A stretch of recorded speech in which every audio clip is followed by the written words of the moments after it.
শেখ হাসিনার বিচার আমাদের সকলে মিলে আদায় করে থাকতে হবে।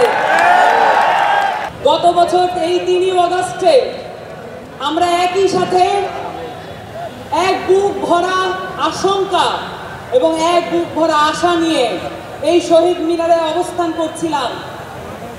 আপনাদের সামনে বলতে চাই, এই মঞ্চে এবং এই চত্বরে যারা উপস্থিত আছেন তাদের সাথে গত 1 বছরে প্রাণের সম্পর্ক গড়ে উঠেছে, কিন্তু এও সত্য এই শহীদ মিনারে গত বছর উপস্থিত থেকেও আমরা একে অপরকে চিনতে পারি নাই। কিন্তু এই গণঅভ্যুত্থান আমাদের সকলের প্রাণকে একত্র করে দিয়েছে। আপনাদের সাথে আমাদের এই আত্মিক সম্পর্ক কখনো মোছার নয়।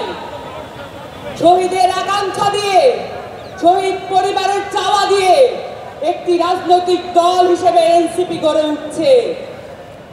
আহতদের পরামর্শের ভিত্তিতে এনসিপি গড়ে উঠছে এবং সেই সাথে প্রতিটি জেলায় যত ভাই বোনেরা রাস্তায় নেমে এসেছিলেন, যত শহীদ পরিবাররা আমাদের সাথে দেখা করার জন্য আকাঙ্ক্ষা নিয়ে বসেছিলেন, সকলের সাথে আমরা দেখা করে এসেছি। এবং আমরা এও বলতে চাই, আমরা বাতাসের আধ্যাত্মিক মর্যাদা বুঝি।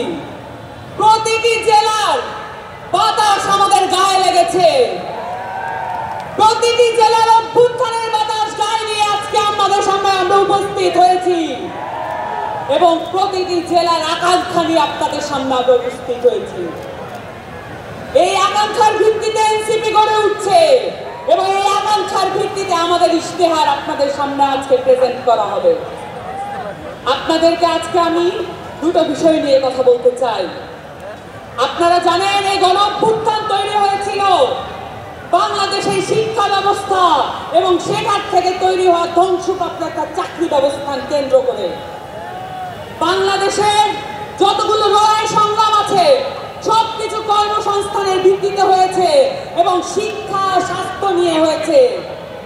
এই জায়গাগুলোতে যদি আমরা মনোযোগ দিতে না পারি তাহলে আবার বাংলাদেশে একটি গণঅভ্যুত্থান এবং বিপ্লব সংঘটিত হবে। আপনাদের সামনে আজকে একটি যুদ্ধের প্রস্তুতির ডাক নিয়ে আমরা এসেছি। শিক্ষা এবং স্বাস্থ্য, সেই সাথে আমাদের সংস্কৃতিকে অবহেলা করার কোনো সুযোগ নাই। আপনারা জানেন, বাংলাদেশ আওয়ামী লীগ এই ফ্যাসিস্ট দলটি বাংলাদেশের শিক্ষা এবং বাংলাদেশের সংস্কৃতিকে ধ্বংসপ্রাপ্ত করার জন্য বাংলাদেশের প্রত্যেকটা রাষ্ট্রীয় প্রতিষ্ঠানকে ব্যবহৃত করেছে। এই রাষ্ট্রীয় প্রতিষ্ঠানগুলোকে আমাদের মুক্ত করতে হবে। আমরা এটা জানি, শিক্ষার সাথে একমতের সম্পর্ক। আমরা আমাদের বাংলাদেশের নতুন উদ্ভাবনী ক্ষমতা একমতের সাথে সম্পর্কিত করতে চাই। বাংলাদেশের শিক্ষা হবে সার্বজনীন। এই শিক্ষা শুধুমাত্র কতিপয় ব্যক্তিকে জাতে উঠা টুলস হিসেবে ব্যবহৃত হবে না। এই শিক্ষা হবে প্রত্যেকটা মানুষের।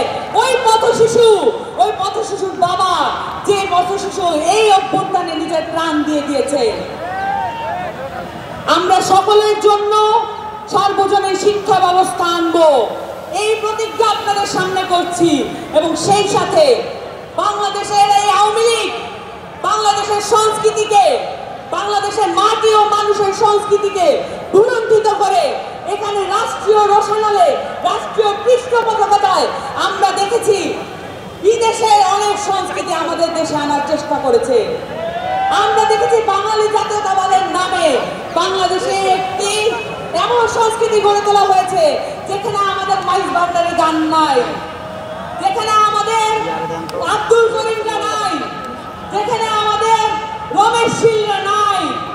আমরা এমন সংস্কৃতি গড়ে তুলতে চাই যেখানে আমাদের গণঅভ্যুত্থানের কথা লেখা থাকবে, যেখানে আমাদের গণঅভ্যুত্থানের সংস্কৃতি লেখা থাকবে। এবং সেই সাথে আপনাদের সামনে আজকে ঘোষণা দিতে চাই, বাংলার এই ইয়াজিদ শেখ হাসিনার বিচার আমাদের সকলে মিলে আদায় করে থাকতে হবে। এই ইয়াজিদ শেখ হাসিনা বাংলাদেশের মাটিতে বিচারের আওতায় আসবে। আমরা এই যুদ্ধের আহ্বান নিয়ে আপনাদের কাছে এসেছি, কারণ আমরা মাঠ ছেড়ে যাই নাই, রাজপথ ছেড়ে যাই নাই এবং রাজপথ ছেড়ে যাব যাব না ইনশাআল্লাহ।